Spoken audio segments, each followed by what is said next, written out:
I'm a big believer that you get shown signs that get louder and louder and louder if you choose not to listen. For me, I was getting shown signs all over to slow down, slow down, slow down. Then I didn't listen. I got sick, slow down. So I didn't listen. Now I'm being forced to slow down because I chose actively to ignore what was being said. Hello, everyone. I'm Abhinav Jr, and this is the Real Abhinav audio experience. Welcome to the Real Abhinav audio experience. This is your host, Abhinav Jr, and I aspire to make this podcast go beyond the surface. In this podcast, I intend to bring you insights from the topmost performers, no matter what industry they're in. We talk about how they've done things differently to grow their minds and keep their physical and mental health in shape. My mission with this podcast is to help overwhelmed individuals learn ways to reduce their depression, anxiety, and live with peace and love. I just want to take a moment to thank our sponsors, Blossom Media Studio. Thank you so much for creating and distributing my podcast and taking away literally every single thing that's involved with podcasting so I can just spend the time to talk to my guests and create great episodes. Billy's in the house. Been too long. Fuck, it's been too long. Too long, mate. We went a whole year seeing each other like 3 times a week. And then 3 times a week, sometimes 4. I think there were times where you were doing like 2 podcasts a day. Times where it would show up, my guest would cancel and we just hang out in sessions. Shoot. Look at the sun.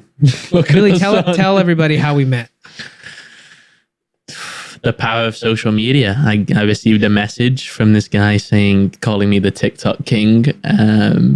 And basically from there, it became me going through a phase of contemplating whether this guy was a creep and a weirdo and wanting to kill me and trying to schmooze me to come over to his house and all of these things. Distract his kidneys. Exactly. I mean, I was early on in my own branding journey, so I'd never really had anyone reach out and be like reach out to me in that regard of like, I want to meet you, sort of thing, you know? And so that for me was like, this is cool, but a bit scary as well. And so I was like, fuck it, I'm going to explore it. Seems like a nice guy. He's 20 minutes from my house. He's been really cool. Let's just go see what it entails. It's in PB. It's not like I'm going to in the middle of nowhere. Not going to Mexico. Exactly. Where I've just been, by the way. Tell me about that. I just went there too. Did you? Yeah, we did Mimi's birthday a couple last month in July. Oh, it's so good.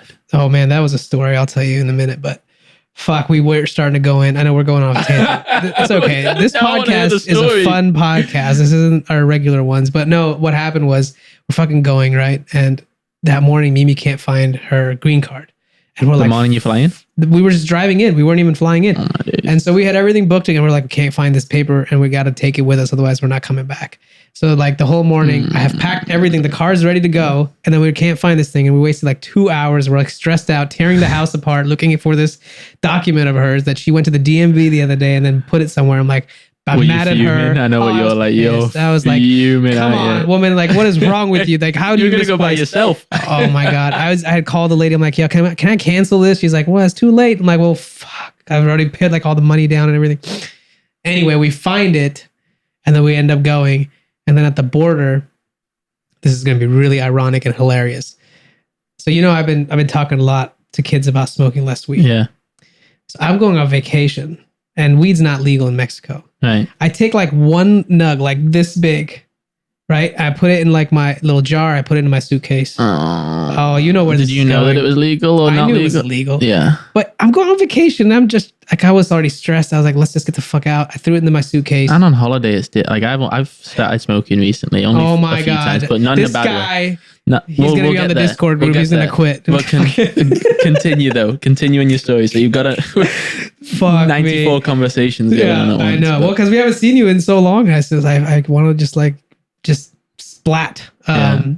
This is how it was when we first met too. The first day. I have that recording somewhere. We met. We were just podcast. Like tangents everywhere. We just can't wait.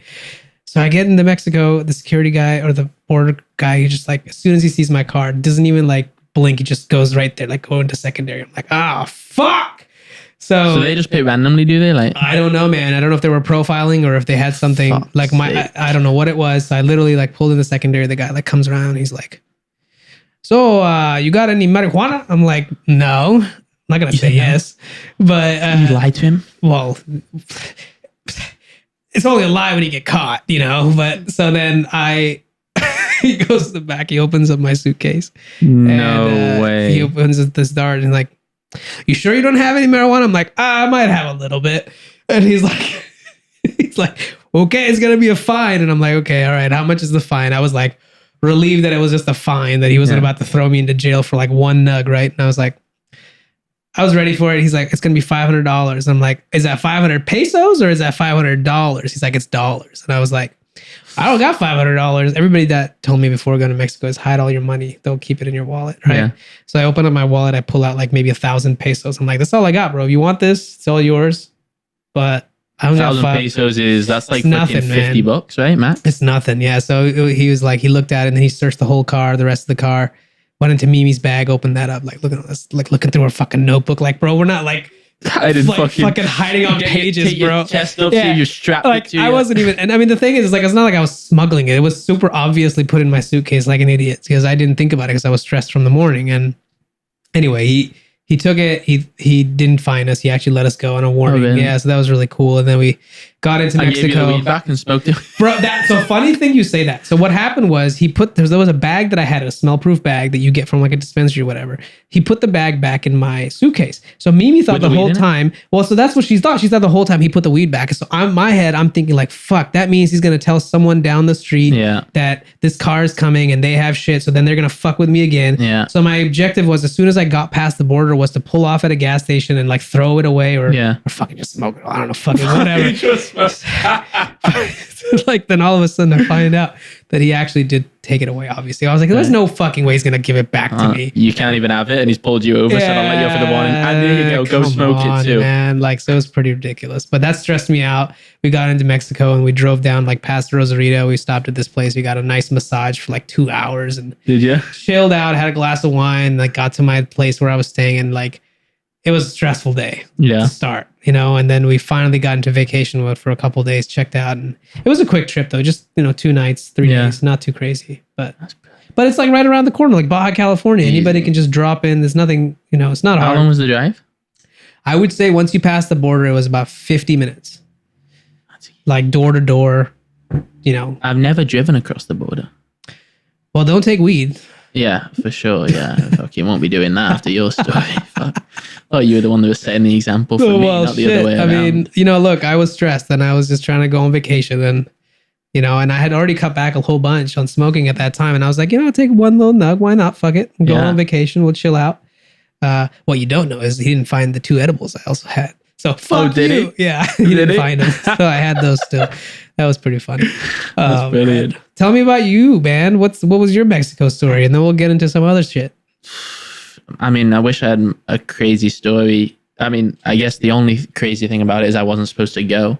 Yeah. And I tore my ACL 2 weeks ago. Dude, let's get into that. So for those of you who don't know, Billy is actually a professional soccer player.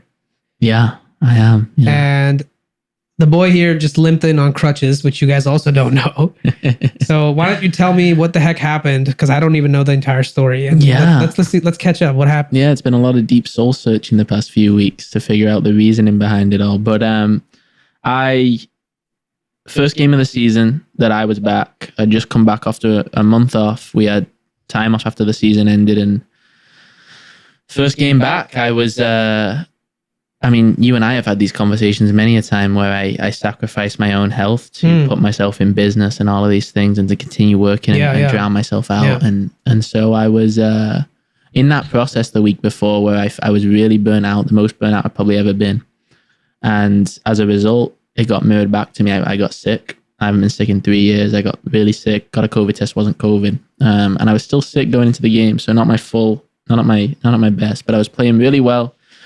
First 35, 40 minutes. And the guy I was playing against on the other team, just the ball was coming. I'm running towards it. And as I'm in midair, I'm about to plant my left foot. and he just nudges me, like nowhere near the ball. He just nudges me, and so I was off balance, and I landed, and my left knee just popped. Were you instantly like down there to call you out? Yeah, I have the video on my phone and everything, and it was like, you're gonna send that to me later. I will. Like, I don't know whether I was crying, fucking gutted, but I don't know whether it was more the pain or just the knowing that, like, I've seen my friends do it, ACL, and it's probably the worst injury you can do as an athlete without your career ending. But it's also the most common one, isn't it? It's also the most common, but I used to always look at them and I'd be like, that's never going to happen to me. You know, like, how do you even do that with your knee, you know? And then it's just a freak accident. It happens and you just know immediately. It's like, fuck, surgery, 9 months of recovery, the full shebang that's incoming over the next few weeks and months. So definitely gutting for the first 24 hours, 48 hours. I feel like I've evolved in my journey over the past year and a half too, and try to notice the lessons in it all. Yeah. And it's, as I'm noticing now, it's really in my opinion, the universe freeing up space for me to focus on what my lifelong passion really is, moving beyond soccer, which is the stuff with the young men. And for the past 3 months previously, I've done a lot of life contemplating whether this is like whether you're going to go become more in soccer, because just for history, for those who don't know, like Billy started a podcast, funny enough, after meeting me, you know, great podcast. I mean, fuck, at one point we were charting in the top 100 rankings in all different places in the world. And you had some incredible guests, big names, you know, David Meltzer, you know, like Gavin Jones, just huge guys, right? Like the industry guys that are out there. And you had this podcast start from nothing, go to these huge heights. Then you started to do the Young Aspires University was the project you were starting at the time, which is mainly to help young adults, you know, find their direction in life, which is like, I mean, oddly enough, has become partly what I'm doing now with people with weed now. And it's kind of crazy because so many young adults, I have to keep correcting myself. I keep calling these motherfuckers kids. But y'all kids, if you're under 20 years old, man, come on. You know, but like at the end of the day, like that is what is really needed right now. A lot of people are under bad direction. They need help. I've got a quick favor to ask of you.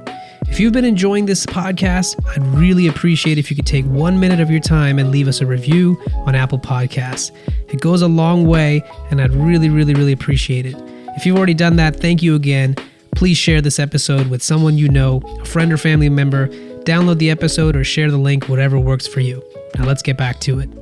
Well, men, and that's the world I am in currently, and I am one, and you're obviously one as well, massively struggling.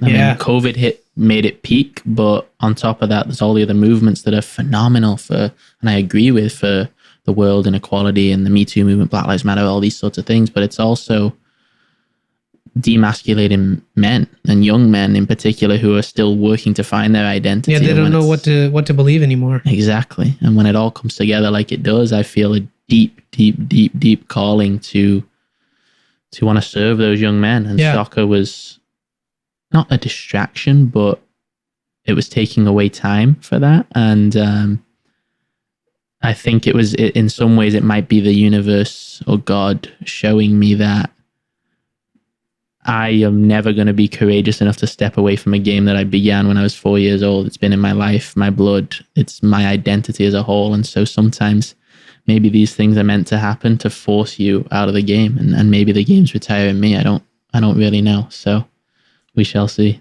That's right. We don't know the future, but if I had to take some guesses, it's almost like giving you the permission without you having to decide that I'm going to put soccer away for a while and having to maybe even face your family and let them know that, hey, you know, I mean, so for those who don't know, Billy's dad was also a pro soccer player. The highest level. Runs in the family, right? Yeah. So it's like, how do you walk away from that and say that, you know what, I'm not going to do this no more. I'm going to pursue something else.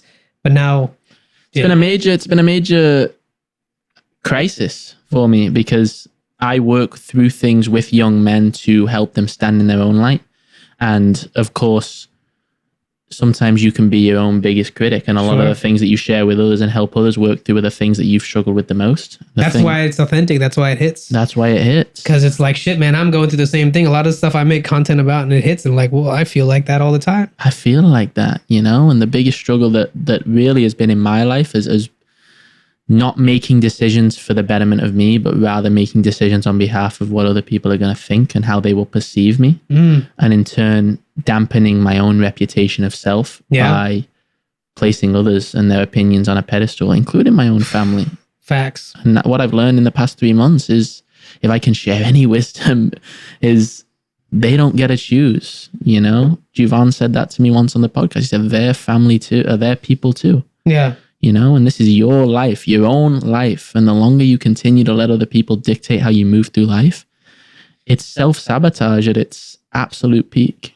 And that's what I've done and been doing. And I'm now tired of doing that. And I'm slowly stepping into a new realm. So, dude, big changes. Big changes. Big changes. Fuck. So how long ago was this ACL tear?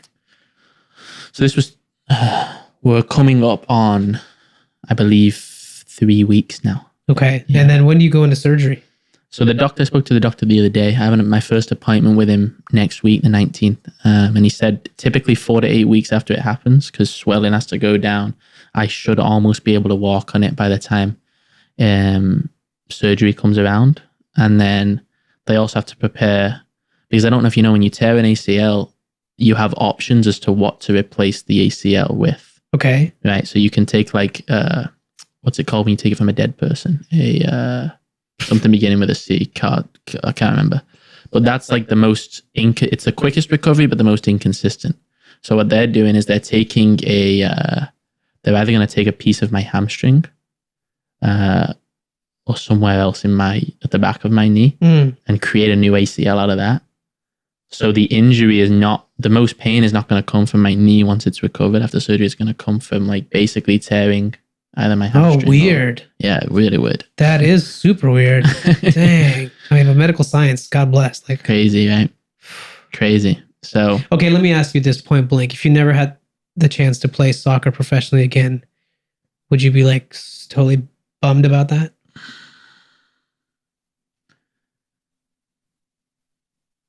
I think I'd be gutted.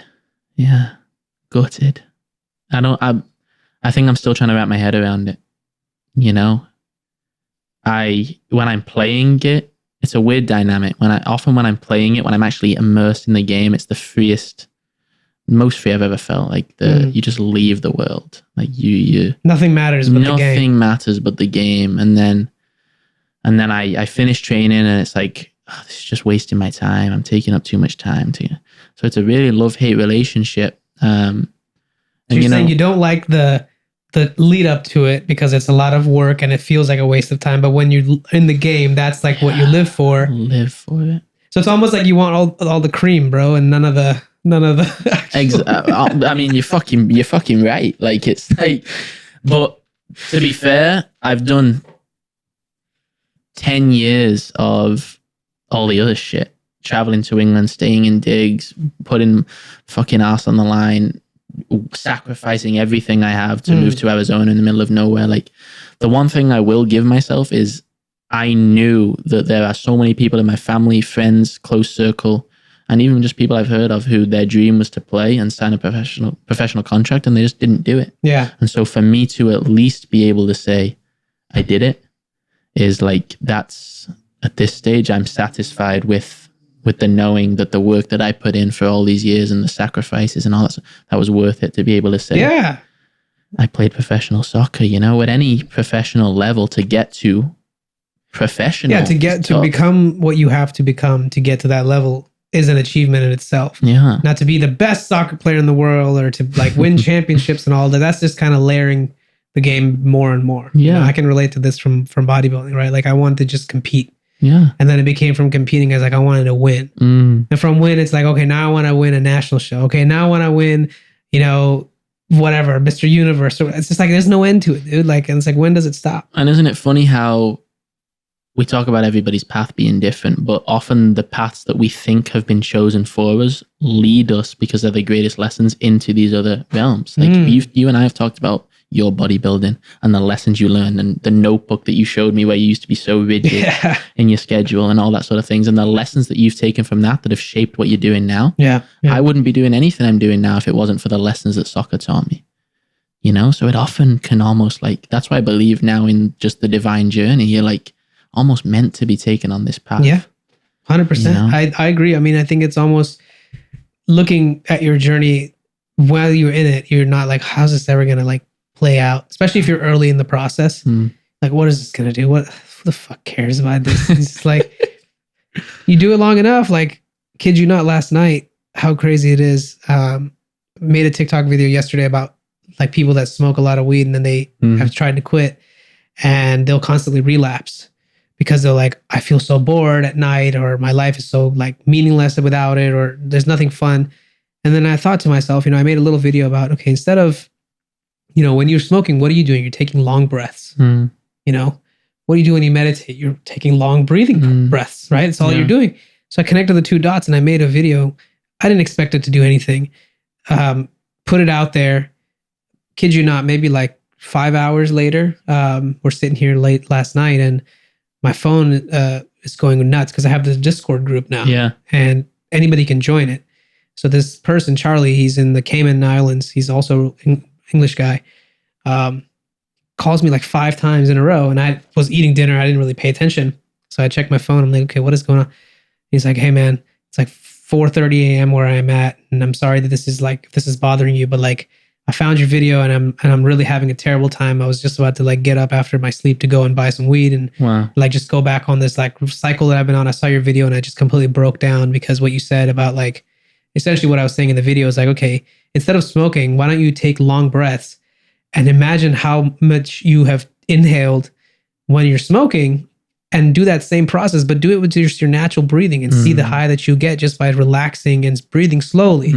Because people do that when they're a smoker, they will take really long, slow puffs. And ultimately what you're doing is you're just getting yourself to relax in that breathing pattern. Yeah. And you do that with a natural, step. And it was like, he just like was like, fuck man, what am I doing with myself? Yeah.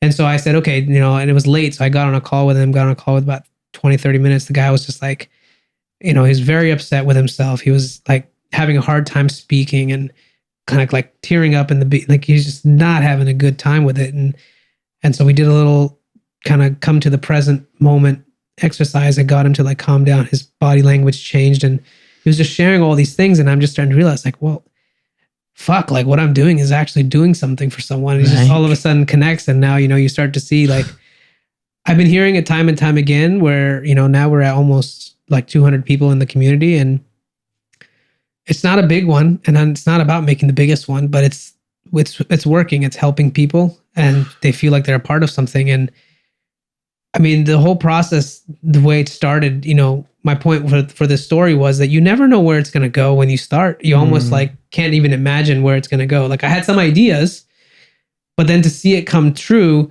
it will come true in ways much greater than I had ever imagined. Yeah. And it's a global thing. Like the videos, when you post them online, they're on there 24/7. You are asleep and somebody could be watching them and being impacted by them. Yeah. There's a community that lives outside of me when I'm working or when I'm doing other stuff. There's other people on this community that are replying back to other people. And it's just like, you've created this loop now. It's just like, it's got a life of its own. Yeah. And that's just been fucking mind blowing for me for the last 3 to 4 months since I started this journey. And I'm sure your knowledge, your skill set, and also your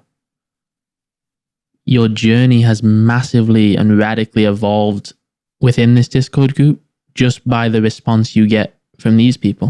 Where do I take this now? What comes next? What questions do they have for me? Yeah, I'm always thinking about that right now. That's in the state I'm in right now because now, we have a team. So I've been praying and I've been wishing to have, because we work with people, both of us, but it's like you always have people come through, they don't give a shit. They do like half-assed work or whatever. And you're like hiring people to do stuff, it's always hard because they will never have the same amount of care. Yeah. And I would say that, the people that we've got now, we got about 4 or 5 people on the team and, they're all pretty driven and they do a good job and they take their work seriously. And I'm sure you've been seeing like there's content coming out when I sleep. There's 24/7. I mean, every 6 hours there's something posted. So that's brilliant. It's coming out and it's doing its thing. And it's not about like trying to be, the world's biggest or whatever, but it's more about like, let's just be top of mind to people. And, slowly going. 1 person a day, 2 people a day, keep coming in. Yeah. Yeah. So and then I'm thinking about more like, how do I keep adding more value? What can I do to bring to these people?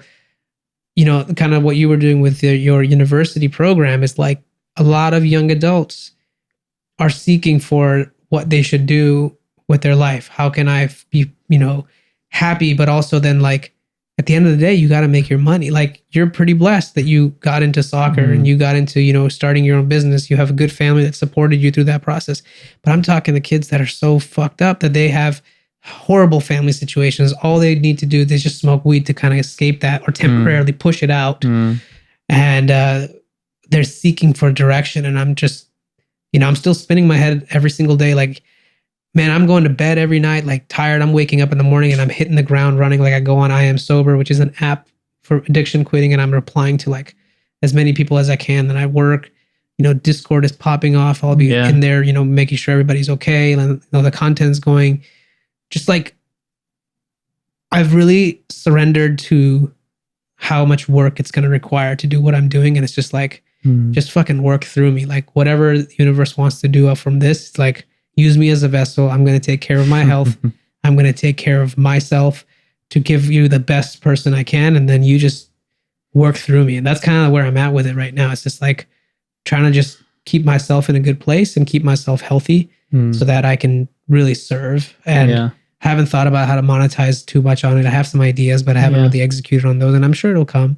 I think both of us have massively evolved in this topic of just trusting in the process.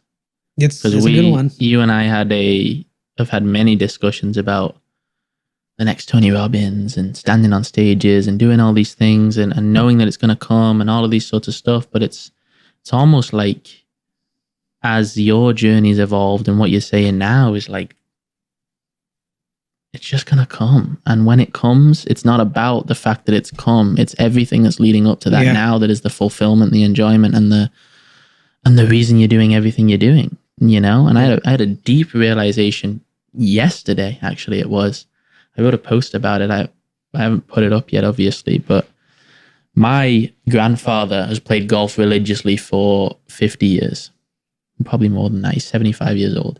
And 3 weeks ago, he got his first hole-in-one ever. Something that people never get. Yeah. First hole-in-one ever 3 weeks ago at 75 years old. My cousin, Joseph, about 6 months ago, third time ever playing golf, 13 years old, got his first hole-in-one. Grandpa's pissed. Right? Right? Yeah, third time ever. Like, random shot. Man. And it goes in. Yeah. And the realization that honed in for me is like, you never, ever, ever know when your timing is meant to come. And so many of us miss our chance because our eyes aren't on us. Our eyes are on everybody else. Yeah. And you've been there. I've fucking definitely 100%. been there, where your eyes leave you and opportunities pass you by and you don't even notice they're going because your eyes aren't focused on you and your journey. And that's been the biggest thing that I've heard in you right now, but obviously I can only speak for myself in this moment. It's like, the more over the past 6, 9, 12 months that I've began to focus and look inward, opportunities that were always there, I've just been able to see now, because I'm not looking at you anymore and how much further along and older and all these things. And I'm not looking at my podcast guests that I used to get so stressed about how much further along they are than me. Looking at me. Yeah. Looking at me. 100%. And the moment you look at you, everything exists right in front of your eyes.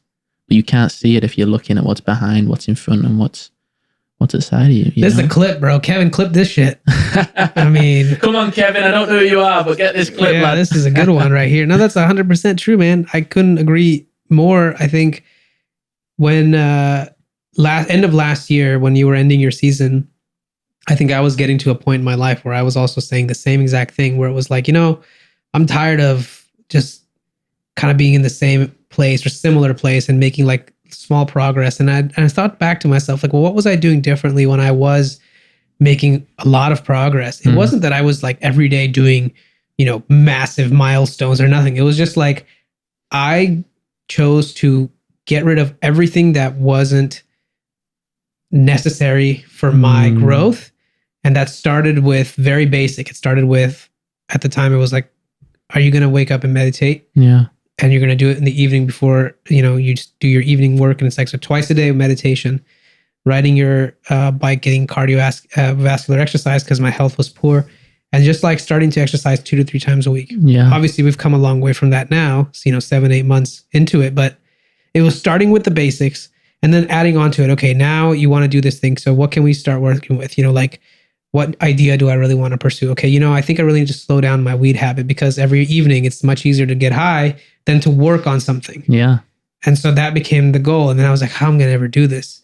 How? I have no idea how. So, I'm sure you know this, but it's like, I talk about this as if it sounds like some magical thing, but it's like, I asked the universe, I'm like, I need you to help me. Yeah. I want you to help me get this habit better. And I want to do better. I want to I want you to work through me. I want you to fix me. I want you to like give me whatever tools I need. Yeah. And this idea of like, let's start talking about it. Let's start making content about it. And I started to have these revelations of like, if I'm going through this now, there's got to be other people going through it. And just starting to just like put it out there. And like a couple of the videos started to hit, and I would get like, 50, 100 comments. Most of them were like all about like, man, this is exactly what's happening with me. And I'm like, how old are you? And I started to really like, oh my God, what I'm going through now at 29, these kids are going through at 10, 15, 16. And so I thought back to myself, like when I was doing bodybuilding and I getting into health and fitness, I wasn't the most experienced person. But when I started to do that and get some results, I would put it out there or talk about it. And it started to help all these other people that were just slightly unhealthier than I was. So it's not about being the best. It's just about being a little bit further along in the process than someone else. Yeah. And then that helps them because they're like, shit, it's possible for me. Yeah. That right there was like the big unlock. And that then motivates the hell out of you to keep moving further and further and further. And what I admire about you in particular that I've taken major insight from is that as much as you've attempted to quit things and stop things and adopt different habits to evolve in your life, you've never sacrificed doing the things that light you up. Yeah. That light up your soul, the biking, right? Even just when I come and you just seem so grounded when you meet me at the door, right? Little things like that for me are what keep a human being going in any habit that you're trying to break, in anything that you're trying to create moving forward. The times when I felt like I'm so down and out, so burnt out, so lost, so alone, so afraid is when I'm trying to do things, but neglecting everything that got me here in the first place, Yeah, I'm a firm believer of that. And I think I've lived a little bit longer to realize that now, is that those are like your foundation. That's the ground you walk on. And if that shit is not solid, you're going to fall through holes. Like I don't care if I had millions of dollars or whatever, but if my foundation was weak at any point in time, I will lose that money just as quickly as, anything. I mean, it's hard to make money, but it's very quickly to spend and lose it all. Yeah. Right. So it's the foundation, like your family, your relationships, all of that depends on what kind of foundation are you building. And it's crazy, dude. And I don't know how to describe it in like a logical way, but I think when you have taken care of yourself in a healthy way and you wish well to your loved ones, things start to propagate out from Absolutely. you. The relationship with your mom, with your dad, with your brother, sister, grandparents, your wife, husband, girlfriend, whatever it is, like all your coworkers, your bosses, your team, all of that starts to gravitate towards that energy. I think is the easiest way to put it. It's like there's a frequency that you start to hum on and everyone else starts to dial into that. And that's really the easiest way to put it, really. It's just when you're aligned, right? That's a good one. Like when you're in line with you're aligned with everything. I'm becoming more and more into this world of energy, right? And being aligned with your purpose. And when you're aligned with you, there is absolute trust. There's absolute faith in everything you're doing. And as a result, you're not even focused on what they're thinking because they're just, like you said, energetically being drawn to you. You could be talking bullshit a lot of the time, but your absolute faith and your absolute belief in your communication, the tonality that comes with that is drawing all the things that you want to you, Yeah. People talk about, I was having so many conversations on season 1 of my podcast about this topic of your why, and I understood it, but it was also a little bit like, surely you can do things without a why. And only recently I've realized like, fuck, you can't. You can't. Something has to drive you. Something has to drive you. And that thing can, by the way, very easily get lost when you start to see abundance and a little bit of finances and things start to work. And if you allow it to get lost, the universe is going to mirror that back to you and you'll get shot straight back to square one. True that. Straight back to square one. This thing has sound effects too. I didn't tell you. Fucking love it.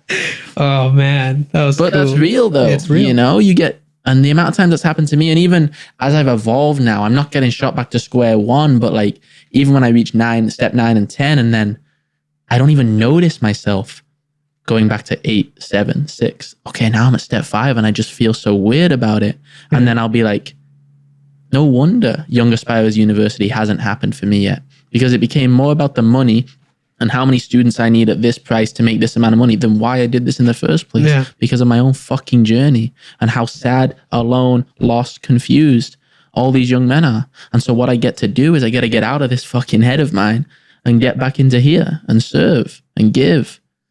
And everything else will come as a result of that. It's funny. I know this because you listen to Gary Vee and you were definitely a big fan of his. I'm sure you still are. But like when he talks about like you got to give people value, I think everybody misinterprets that. It's like temporary value to extort and extract. Yeah. It's not how it works. It's like you genuinely have to give it away without expecting anything. And then shit comes to you. I want to take another quick moment to thank our sponsors, Podcast Backdrops. If you do any kind of video content or pictures online, or you're doing any sort of selling over Zoom calls, you really need to check them out because it will make you look professional from the get-go. Having your brand, your logo, and what you're all about behind you, hiding all your clutter, makes you look so much more professional when you put yourself out there on the internet. So check out Podcast Backdrops if you want to level up your game. You know, over time, it's like you compound so much out there. If you're speaking about the energy language, it's like you've put so much good energy out there that there's no way possible that it won't come back and pay you. Yeah. You know? It only came to me now that you're saying this, but real value in my eyes comes from here. Oh, yes. Heart. Fake value, which I used to provide, comes from up here. Yeah. Because you're so focused on what you can say to please somebody else and what they'll do for you as a result that it's not real. Yeah. You aren't saying and speaking the truth. You want to know the tricky part about that is that the person doing it and the person on the other side receiving it at the deepest level know exactly what's going on. Because it's a thing that it's beyond verbal communication. Yeah. You know, and that's where like if you're someone that's empathetic or someone is a little bit too emotional, you are more tuned to the sensitivity of that than someone who isn't. Yeah. Right? But all of us feel that shit. Like we feel it when someone's being, you know, I think they're being double-sided, or I'm not sure if I feel good about this. And then you still go with it. And then later down the road, you feel like, oh man, see, I had a bad feeling about this and I didn't act on it. Now that's becoming more aware of your own system, trying to guide you and navigate you just to see like, okay, this isn't right. Or, you know, like, I'm not quite sure how this is going to work out, if this is the best decision for me to make, but so far I haven't seen any red flags. So I think I'm going to move forward with this. Yeah. And then you never know where that's going to blossom, right? Like that's the whole thing with this group. And I was very scared about putting myself out there talking about weed and thinking like, man, what if this hurts like me because of my clients and stuff, and they start to see this where I pop up or whatever. I'm like, you know what? We'll deal with it if it comes up. But at the end of the day, it's like, I'm not doing anything to harm people. I'm purely providing what I think is the truth and is really there to help. It's not there to be two ways or trying to distort. It's purely there to help. And it helps me, and I know it's helping others. So I'm going to keep doing it. And if that comes and bites me in the ass at some point, you know, like what they say, like no good deed goes unpunished is the saying. It's like, even if you can do all the good in the world, something or somewhere will come and get you. Well, then we'll deal with it then. And it's the feeling, right? When you put things out that align with what you really just want to say, and it's just your truth. Yeah. There's this feeling right here that you can abandon or you can just trust in. And that feeling, like even right now, you and I talking on this podcast, I've had podcast episodes that I've been guests on and that I've hosted where I can feel the disconnect, right? I can feel the disconnect because it's more we're trying to say, both of us, myself and the guest, or even just one of us at the time, are trying to say things more for the camera than to have an actual conversation. But even right now in the conversation we're having, like, my body's heating up because it's real. Like, we're not sitting here trying to fucking get, like, we're going to probably get content, right? But we're just having a conversation. Yeah. And the feeling and the connection and the way it flows, if you can duplicate that in every relationship, conversation, piece of content in your life, that's, in my opinion, how you build a brand, a legacy, a reputation. And the funny thing is, to complete that thought is like the whole thing about building anything. You have to realize that it's just something you have to be willing to do for the rest of your life. It's not a 5 minute, 5 month, it's not a 60 day or like, what is it? Like 3 minute abs. It's not a quick fix. Yeah. You know what I mean? Yeah. Like, this is something that if it's not true to your core and it's not something that you can keep doing, then it's probably not going to work. Yeah. No. 100%. And I learned that lesson the hardest way with bodybuilding was like, I could get in the most incredible shape and I could lose it all in 2 weeks. Oh, fuck. Right? Me, man. Because it's like, you got to keep it up. If you got, you build a new standard for yourself and then you got to keep it up. And maybe it's okay to like, come down from being at the top of the top, but no matter what level you're in, if you want to maintain, you want to stay, like, you got to keep it up. You got to keep up that work. And I think that's really all there needs to be said about that. No, absolutely, mate. Absolutely. It's fucking... What else, man? It's been so long since we caught up. So let me see. We talked about your injury. We talked about where you've been at with the university. So like, where do you see yourself kind of focusing now? So I have my clients that I work with individually, which is going amazing at the moment. And this is, tell us what the clients are for. So I work with young men, 18 to 25. And you can pull it a little closer to you if this is. It? Closer. Yeah, I got these table stands and shit. I love the fact that you're just sitting nice and relaxed. Yeah, relax, mate. Relax. And you can, if you want to, you can undo this screw and let that pull forward a little bit. Oh, that's what I'm going to do. Yeah, it's okay. There we go. And this comes forward, does it? Yeah. Oh, that is class, lad. There you go. Look at that. Now I can just chill. Now you can chill. Yeah. Chill. Relax. Beautiful. You're at home. At home. So yeah, I work with men, young men, 18 to 25. That's your water, by the way. Thank you.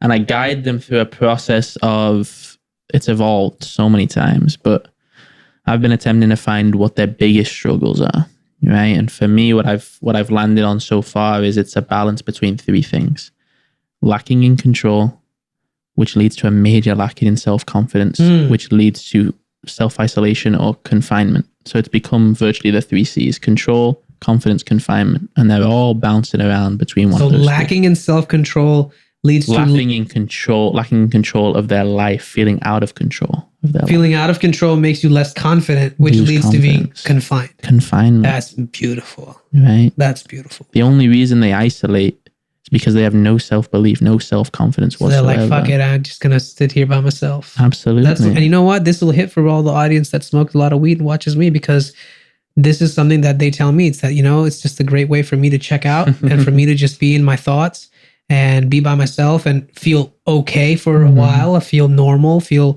even lifted and positive and all that stuff until it doesn't. Yeah. Until it doesn't. Because the natural reality of life for a lot of human beings, and especially young men, is this feeling of no control. And no control comes when our brains are just fucking going. Yes. Going and going and going. And so that's really what it's become, is taking young men on this journey of transformation. Young Aspirers University is very much in the process still. And when I say in the process, I am trying so hard to trust this process. I would have wished that it had come 12 months ago, 6 months ago, 3 months ago. Yeah. And it may not even come for another 6, 12 months. But when it comes, saying that my coach mirrored back to me is, when my time comes, I'll be ready. Yes. And this process right now is preparing the whole university for it to be my life's work. And I keep having to put myself in check a little bit. Like, I'm 22. I'm 22 years old, and as much as it feels like fucking crazy, and I see other people that are going faster, the big narratives for me have always been in relation to comparison and currency. Like money, who's like, how much money I'm in, I need to earn more, I should be doing this, it causes me to rush. And the other one is comparison to others, like the people that are around me. And funny enough, I only compare to those that are ahead. Right? You never look back to the people that are behind you. Never look back. So it's been a major game of patience. Young Aspirers University is coming, and when it does come, it's going to be radically transformational for my life, absolutely, but for the millions of young men that we're looking to serve. And so this process right now is really just laying the foundation for that, for the podcast season 2, which is coming. It keeps getting pushed back, but probably coming January 2022, so we can line it all up and integrate it with the university. Right.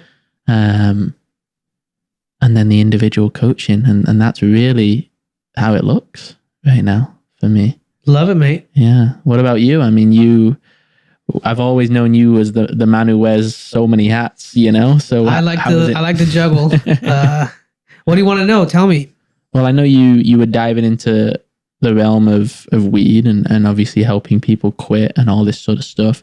I've also seen you over time, over the course of our journey, do a lot in regards to talking about meditation and breath work. Yeah. And I've also known you as in the corporate world to some extent as well, so, and the podcasting and helping people with podcasts. I just want to know all of it, where you're at, what it looks like for you moving forward. Because like you said, we haven't spoken in a while, I mean, the short of it is I'm in no way done. I'm just getting started. That's the short for all of those things. Yeah. Like I'm just getting started. Things are just starting to gain initial momentum. So there's no rest in sight.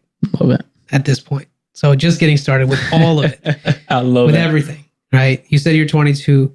I'm about to be 30 in March. So I'm just getting started. I mean, this shit is just getting started. Easy. You know what I mean? I'll give you, so with the podcast stuff, I think now it has more of a purpose or a potential where, this is something now we have more meaningful discussions to talk about. Like before I was just doing it to, kind of just to do it and just to get the reps in. It's kind of like when you start working out, you go to the gym and you start okay, I'm going to do some of this machine. I'm going to do some of this machine, and okay, that's fine. It's cool. There's a process and a time for that. Yeah. And now it's just become more of I think it doesn't matter the altitude of guests I get, whether they're, somebody that's nobody knows or someone that is well known. It doesn't even matter. Everyone knows, yeah. At the end of the day, what matters is in that 1 hour of my life and their life, did we connect? Did we talk about something that felt good, purposeful, meaningful? Can it be useful for someone else? Cool. And if not for someone else, was it useful for me? That's all it is. Yeah. You know what I mean? Not thinking bigger than that, because then I'm trying to be something. And there's no point in being something. I'm going to be myself. And that's me being myself. It's there's no point in being something. I'm just going to be myself. Yeah. When I go outside and I meet somebody on the street and we have a 15, 20 minute conversation, I'm not oh man, I wish I had the podcast to record this on. It's bro, that 15, 20 minutes just made me feel totally different.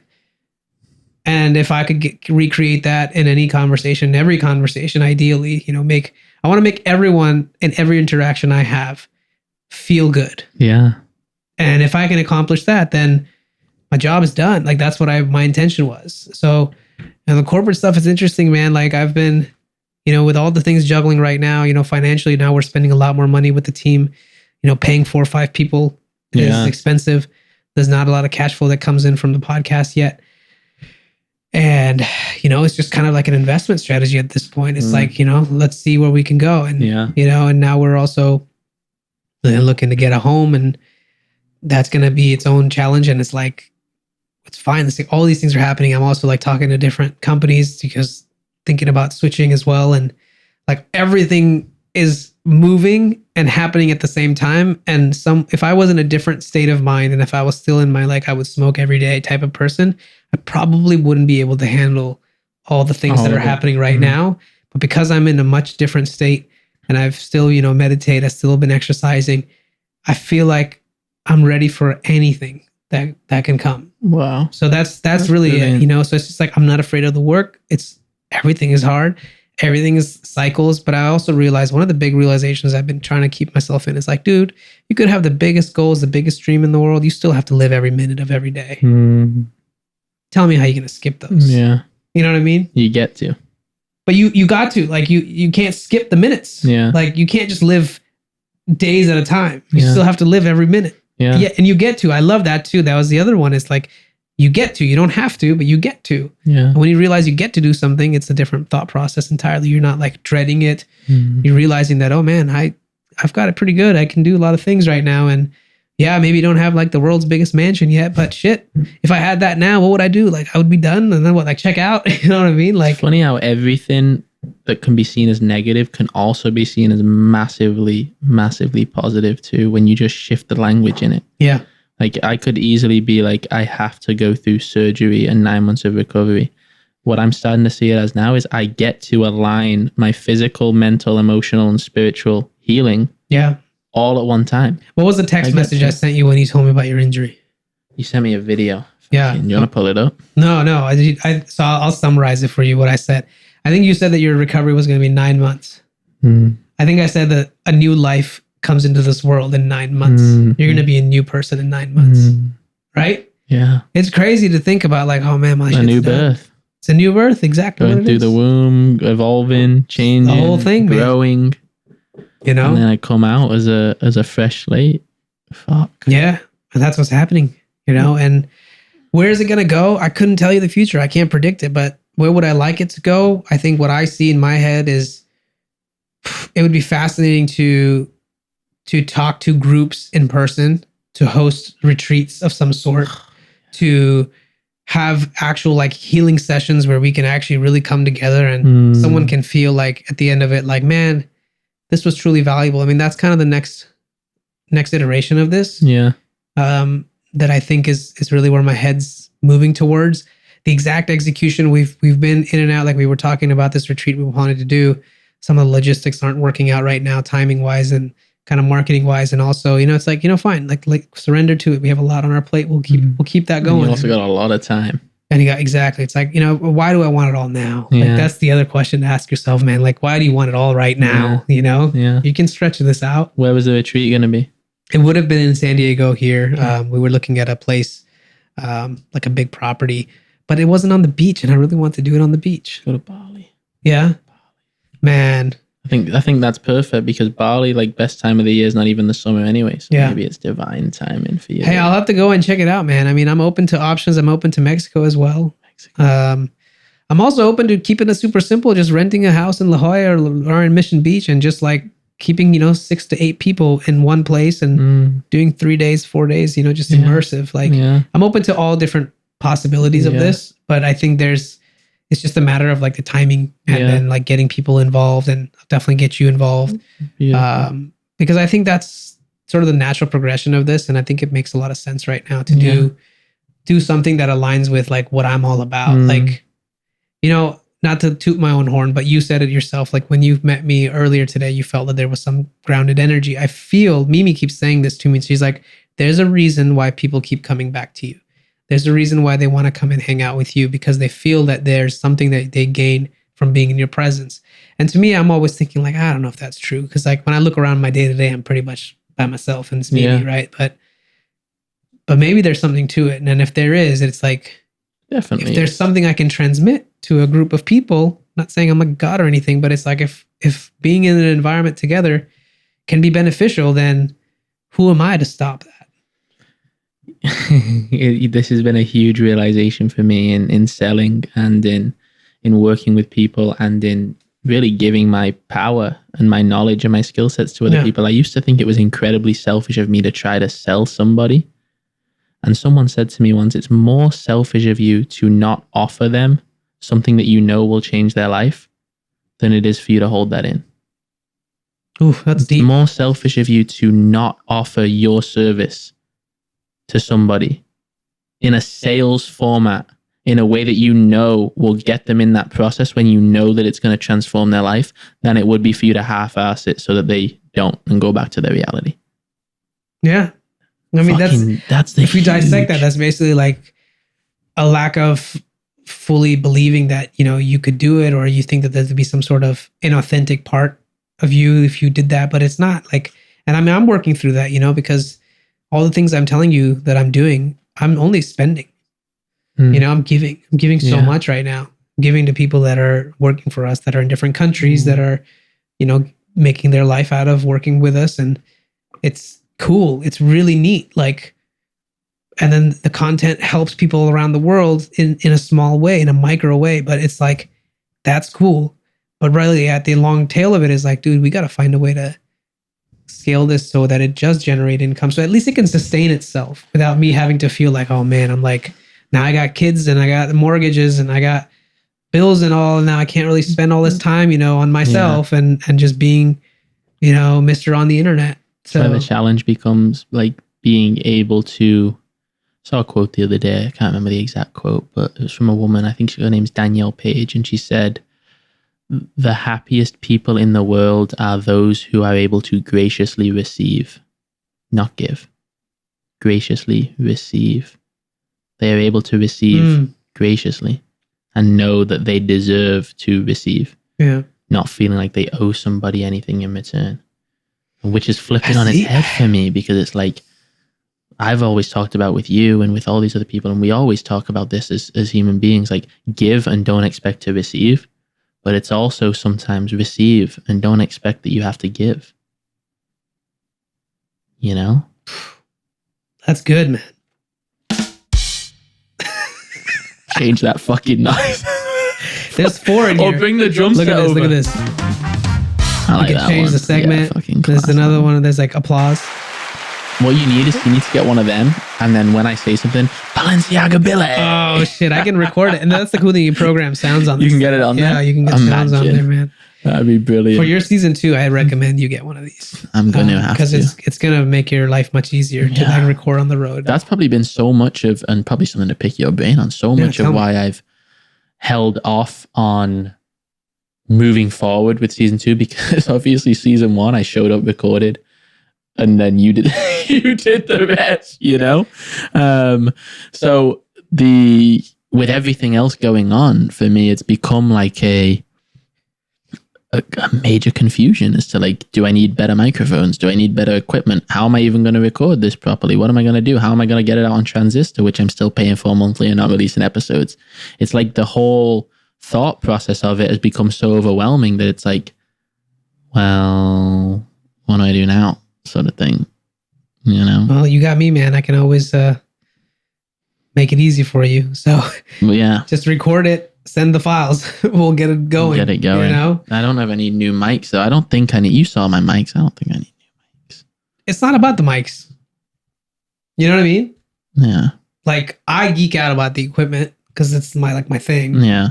I just like technology. I like to play with toys, but you could get reasonable mics. I mean, the ones that we were using, the other ones, these are like obviously like the Joe Rogan mics. These made these really popular. Now everybody that has a podcast and a little bit of money is buying these. Yeah. But there's no need to have the most expensive mics. There's no need to have like any fancy equipment. It really comes down to like take the podcasting thing with a process in mind. Mm-hmm. What do you want to have happen with it? Like, do you like what I was telling you? Like for me, now I'm less attached to it now because like look, when I've been doing these ad hoc question and answer videos, I'll just get on a Zoom call, have a web camera on it, just have no mic sometimes, and I'll just record it. And it's like, it doesn't matter at the end of the day. Like the value is still going to be there. Yeah. So don't get so caught up in it. Obviously, you want to have a good experience for your listeners. So you do want to, if you want to have some basic mics, I think your mics are fine. You plug something like this in, you plug it into your computer. You want to make it as simple for you as possible to replicate. Yeah. So you're not over complicating it. Like my shit, obviously, I come in and I'm like, but this isn't what everybody does. I built a whole studio for a hobby of mine. Yeah. Right? Like that's not what everybody does. Yeah. And you don't need, like I said, like my entire studio can be compiled to this. It's so good that I walk in and I'm like, imagine having all this, And like, you can if you want. I mean, I can help you set it all up. Interface, but then you're right. I just overwhelm myself. The simplicity of just having 2 mics, one of those things. One of those things, you're done. Yeah, keeping it simple is what do they say? Tony Robbins has a good quote. It's like, what is it? Complexity is the enemy of execution.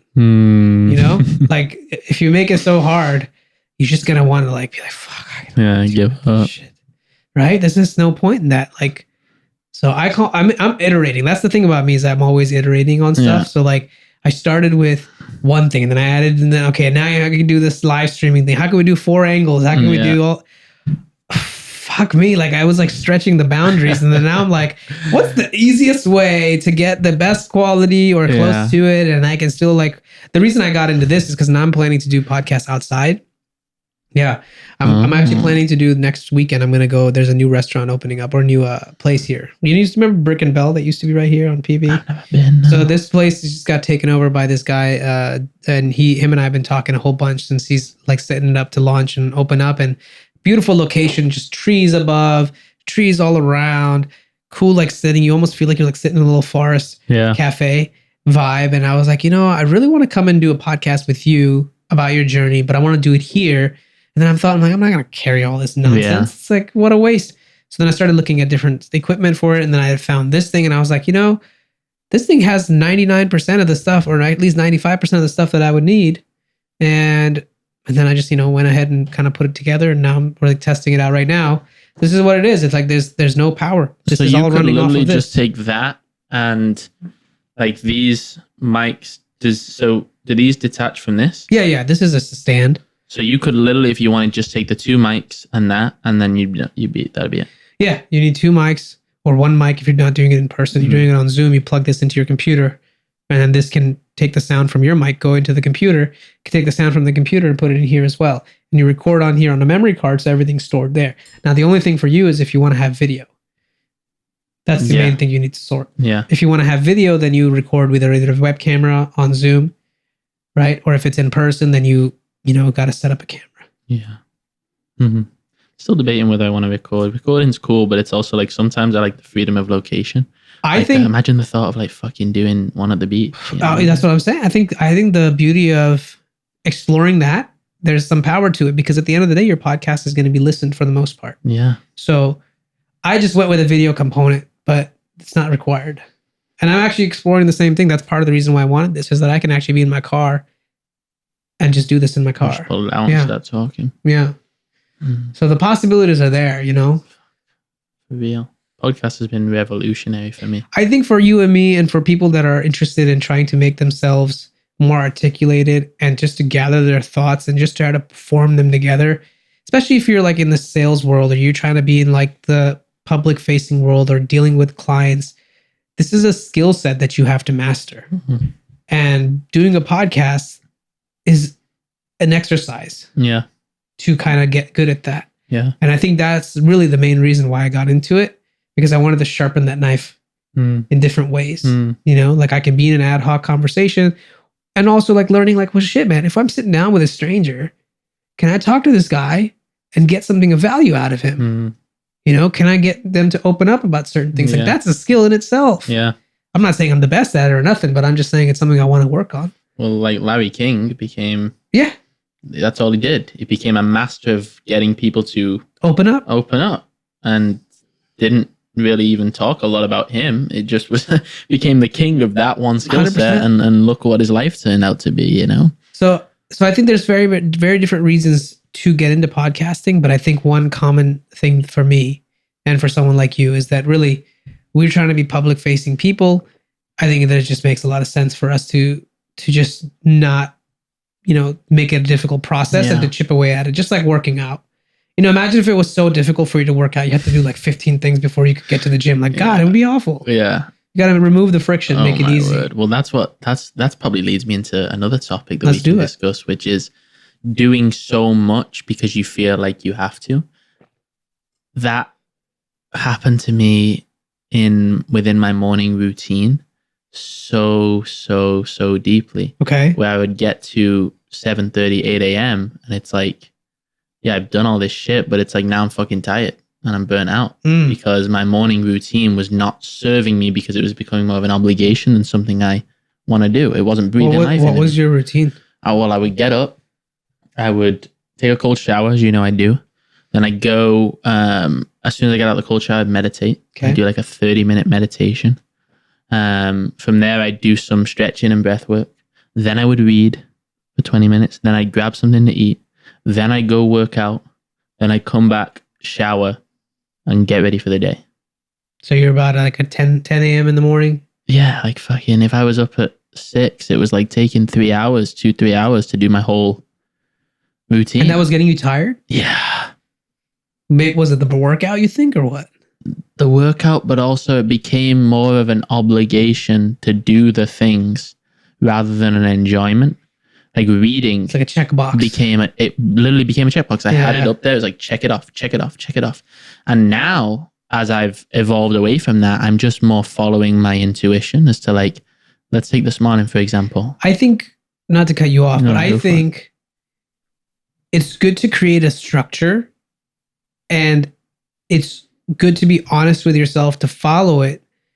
But there are seasons in your life where there are certain things that you do may not be fully required.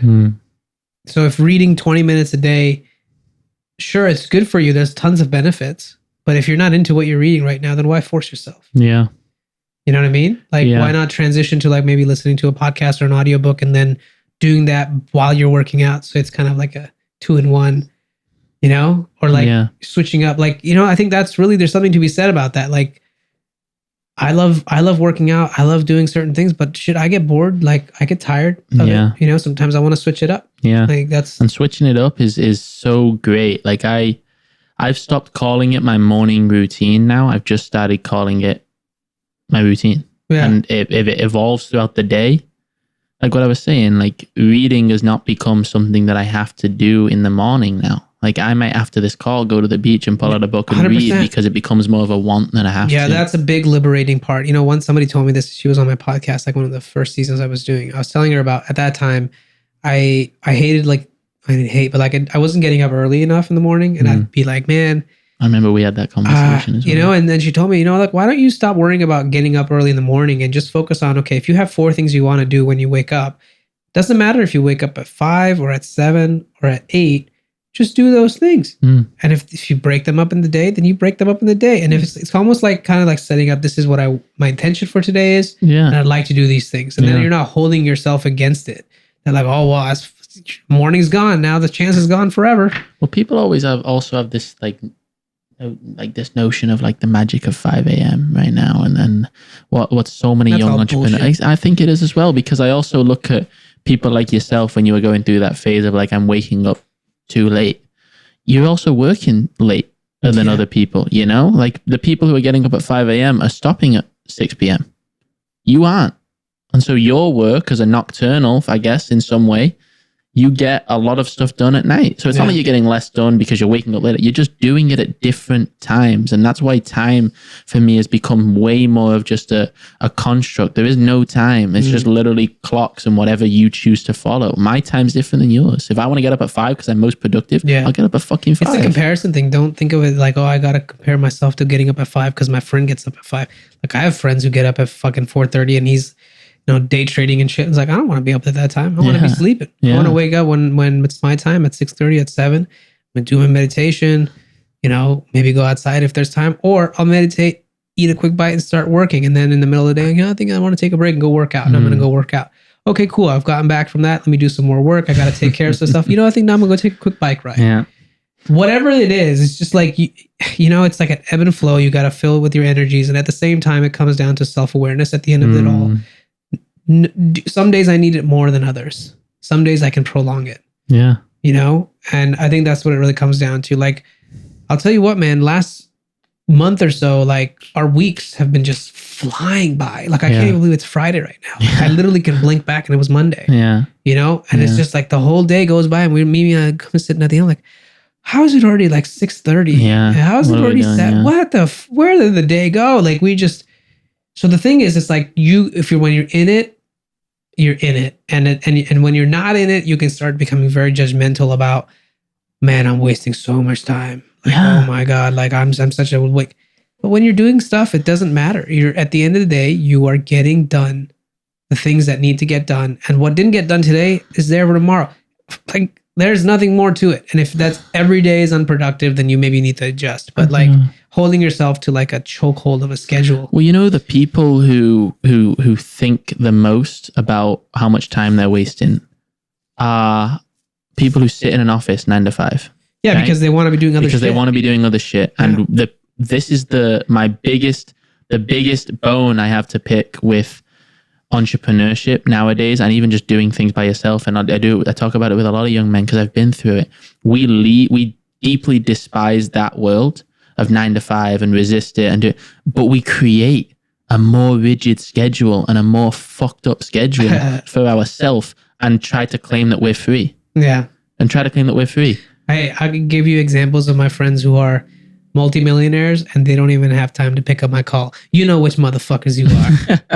They have no control over their time. Yeah. They've given it all away. Yeah. And they're all like entrepreneurial and shit. And it's like, cool, man. Like, if that is what you want out of your life, to not have time for your friends, or to like basically be working and not have time to like be with family, cool. Like that's your prerogative. And maybe there are sprints in life where you have to be that focused and heads down. Yeah.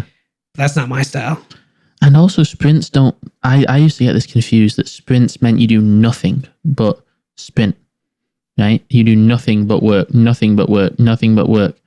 Sprints can still consist of you finding, like we talked about earlier, the things that breathe life into you so that you can sprint faster. Even faster, yep. The fuel for a sprint, if we were to take the literal sprinter, if he was sprinting and sprinting and he was never fueling up, never stretching, never putting the right nutrition in his body, he's not going to win the race, right? The fuel is what makes you sprint at a quicker pace. You should check out the podcast I did, not the last one, the one before, with my high school friend Peter. Okay.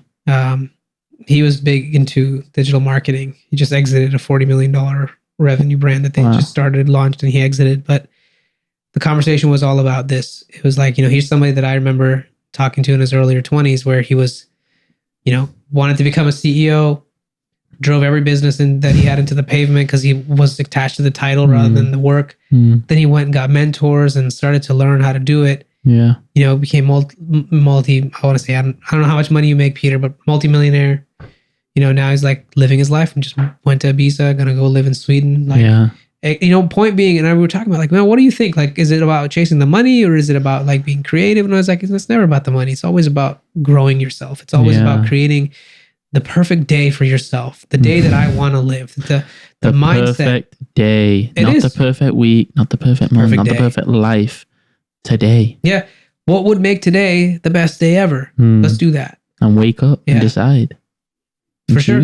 For sure. And I think I'm in the similar way without even articulating it. That's kind of what I do. Like, my wife, when she first met me, she probably was like the same way. She was always running from one place to another. Couldn't get a hold of this girl. She's always on the road, like and she's always late to the next thing because she's always just like double booked and moving around. I'm like, you got to chill out. Yeah. Like, what are you doing? That just doesn't scale. Yeah. And yeah, I think for me, it's always about like trying to have the best day. And the best day doesn't mean you fuck off all day. Yeah. And it doesn't mean you work all day either. Yeah. It's a mix of both. Putting the time for play, putting the time for hard work. Yeah. And by the way, this is being said from a place of, at least for me, and I know you've been there as well, but like, I'm fucking living that now. Like, I'm living that reality now. You said that slow down.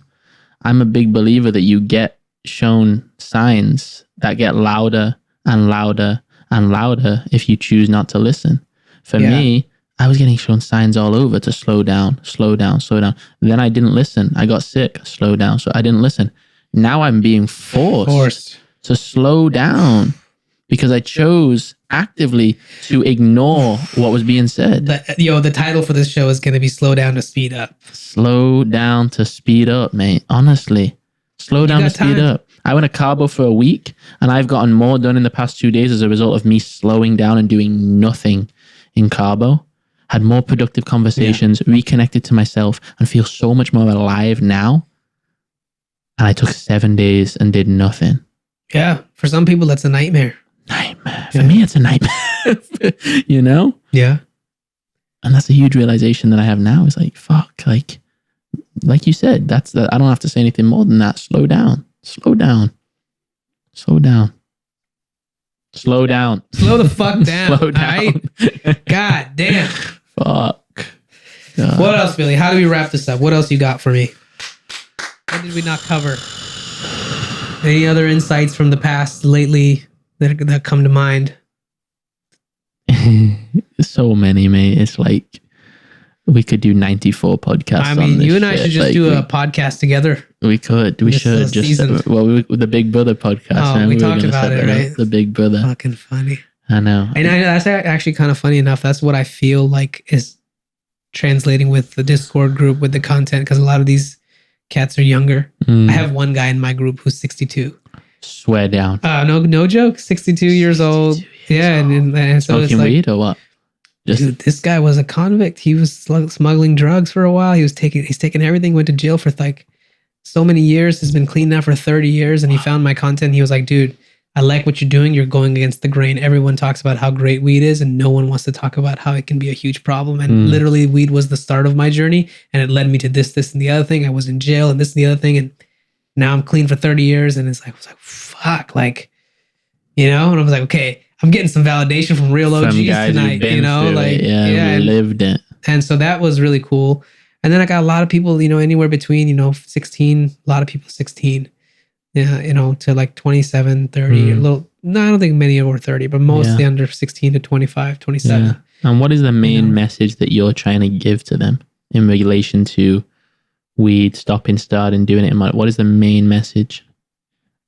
I think the thing is, people who see me from a distance think that I'm totally against it, like against weed entirely, and I'm not. I think as someone who has a lot of love for the plant and understands the value of it, I more or less want to push you to get all your other things together and then use this as a tool and not as a diet that you take in every day, right? Like it shouldn't be part of your daily diet. Yeah. But if you have, some massive insights from smoking one night and you write them all down, and now you're like, wow, my mind just opened up. I just got all these insights. And then you take the next 3 months to execute on them and work towards them, whatever it is, and see where you land and actually like get there. Dude, you're going to do yourself so much more good than what most people do is they fall in the trap of, I'm going to get high. Oh man, I feel great. Oh man, I feel so good. Life is so good. Look at all it's possible. And you don't do shit. And the next day comes around, you like mope around your day. And it's the end of the day, and like, oh, let's just get high. Yeah. Oh my God, I feel so good. And dude, now you're like 10 years of your life has passed by. Yeah. That's what this kid last night was. He was like, I started when I was 19. I'm going to be 27 in 12 days. And I'm like, I don't know where the last 9 years of my life went. Wow. It happens. If you don't think it happens, you're crazy. It happens. It may not be happening to you, but it happens to a lot of people, more people than are willing to admit that it happens to. It's funny how when you choose to disrespect something else, it massively reflects as a major lacking in respect for yourself. Like the disrespect of weed. Yeah. Right? Like not treating it like you do as a sacred powerful plant, medicine. Right? A sacred plant that can take you into different realms. But if you choose to abuse it, it can't serve you anymore in the realm that you want it to serve you. And the other one was tapping into also psychedelics. Like people are taking mushrooms, they're doing DMT. They're not right now. Ayahuasca is the hottest thing right now. Every motherfucker in the world, what the Costa Rica did ayahuasca. I'm not lying, mate. That's fine, man. Go do it. I'm all open to those tools. Yeah. My point is that a lot of the youngins are like, bro, you can't even make your fucking bed. Like, what are you trying to like accomplish with these drugs? Like, they're not like, these are things. They're not going to make you do the not even that. Shit that you're avoiding, these are substances that will shake you to your core belief system so hard that you aren't ready for what you might discover. Yeah. And it may destroy you for a long time. Partly that's what happened with me 5-6 years ago. Well, it's your responsibility, right? To get your life together and not use these things as a mechanism to do that for you. And that's what I think a lot of these people, and I'm not even in the community, but because I was using that when I was at my lowest, it was like, well, I'll just do a trip on mushrooms. And then someone said that to me. It's like, that's not going to solve your problems. The goal of these drugs is to open your mind so that you can step into a realm, if you're courageous enough and in the right place, to solve them yourself. If you're not, it's just going to show you and make you more fucking scared. It'll show you some things that you can't unsee. Yeah. You'll see behind the curtain of shit that you're like, man, can't unsee that. But like, now I'm screwed because I have no idea how to deal with this and no one's taught me and I don't know how to take care of myself. And now I just get anxious. And then, but you know what? I still want to just experience that one more time. And then you keep doing it. You keep doing it. Now it's like 10 years of your life is gone, and you're disappointed and you're just depressed. And it's crazy. Why I've become a big believer in the phrase, let it come to you. Not only in experiences and plant medicine, psychedelics, but with everything in life. Like I read a book in Cabo. It's a very popular book. You may have read it, The Four Agreements, right? I just finished that book twice. Did you? Yeah. It was fascinating. One of my friends told me about it, and it's very similar to like what like Muji is another guy I listen to on YouTube. And like a lot of the spiritual teachers that I followed, you know, it's very much in alignment with that. But the Four Agreements, yeah, man, that's a fascinating book. But the cool thing about it is like the book is so fascinating when you're in the space to see how fascinating it can be. Yeah, otherwise it sounds like bullshit. I picked that book up 4 months ago, and energetically, every time I went to pick it up, there was major resistance. Major resistance. So I just put it down. And then for some reason, I thought, I'm going to Cabo. This book, I might read this book now. I'm going to pick it up. I'm very interested, intrigued. And I read the book with the mindset of, if I'd have read this 4 months ago, I wouldn't have got it. I just wouldn't have understood the meaning behind it. But by letting it come to me when the time was right, it was mind-blowing. The book was mind-blowing. And I'm doing the same thing now with Think and Grow Rich. I read the book and I was like, I don't fucking get this. Like, there's a big difference between reading the book and understanding the book. We can read shit all the time, and it's just like, I love meeting people that are like, I've read everything. Like, bro, it doesn't look like you've read anything, because you know what's funny about that? You say, I've read everything, right? I want to take it back to Gavin Jones, who's on my podcast. He read one thing 450 times, and that comprehension was what changed his life. 100%. One thing. Yeah. I had a cat on my podcast not too long ago who wrote a book about this, and he's like, you know, I didn't flip the page until I was going to apply everything I read on this page. I was like, yeah, that's the right way to do it. That's the right way to do it. And, you know, he was talking about financial well-being and all, and like, it was a good conversation with him too. And like, yeah, it really does come down to that. It comes down to, what are you really doing with this process? Are you just doing this to have a mental jerk off, or are you actually trying to fucking make some shit happen? You know? The same thing happens with your community and serving other people. Is that to get yourself off? Or is that becoming more because you're attempting to serve other people? Yeah. And the moment it becomes more about that, everything about it's life-changing. Life-changing. Curious, before we end, what has your been, you said you tried some weed. What was that like for you? Opened up my creative juices for sure. I'm still clueless as to the whole, like, fucking the different strains and all that sort of stuff. I went into the weed shop and it was like another world for me. Like, there's looking around. Fucking, is there? Yeah. Well, cannabis. I mean, you and I will have to when the time is right. Yeah. We'll take a venture down. But yeah, it was eye-opening for me, because I'd always been convinced about how bad of a person I was if I did smoke. And that's what it became, the narrative for me, because I was looking at all these other people that were smoking in high school and even middle school. And it was like, same thing for me. You know, it was like, weed's so bad, weed's so bad, weed's so bad, weed's so bad. And I'm grateful that I didn't get into it at that age, because it was like, it wouldn't have been like, the people who were using it weren't using it for the right reasons. But now I also understand the possibility, if treated in a way in like that. Manner, exactly. Sure. And so it was a really, really eye-opening, cool experience. I was coughing like a fucking bitch. Oh man. Fuck, crazy. But no, I really enjoyed it. And I also think one thing I've realized with it, and I'm glad I did it in the right company. That setting is very important. That was huge, you know, like the people I was with and the experience of just the whole ritual of it was really, really cool. So. Well, there you have it, folks. And I didn't smoke the next day. And then I didn't smoke for another few weeks. So I don't have to be reliant on it, by the way. I used it. It was great. And I implemented what came up. And I might use it again. But not every day. Yes. Man, that's a good note to end this one, huh? Yeah? I agree. Billy, great seeing you. Good seeing you, mate. Fucking been too long, mate. You guys, check this boy out. He's going to be launching another podcast season. But if you probably haven't heard his first season, we'll link it in the show notes. You guys got to check this out. You got to. Mate, so good to see you. I always get fired up when I feel you're coming close. You know, there's something about it. So I'm glad we got to do this today. For those of you that are interested in asking any other questions, we'll get Billy back again. So let us know. For sure. See you guys soon. Take care, everybody. Bye. Thank you for checking out this show. I really appreciate your time. and I can't wait to hear from you. If you want to give me any feedback or want to get in touch, know someone that I should put on the show, reach out to me on Instagram, TikTok, LinkedIn, wherever you are online. You bet you can find me there. Just search for The Real Abhinav. Thank you, and we'll see you next time.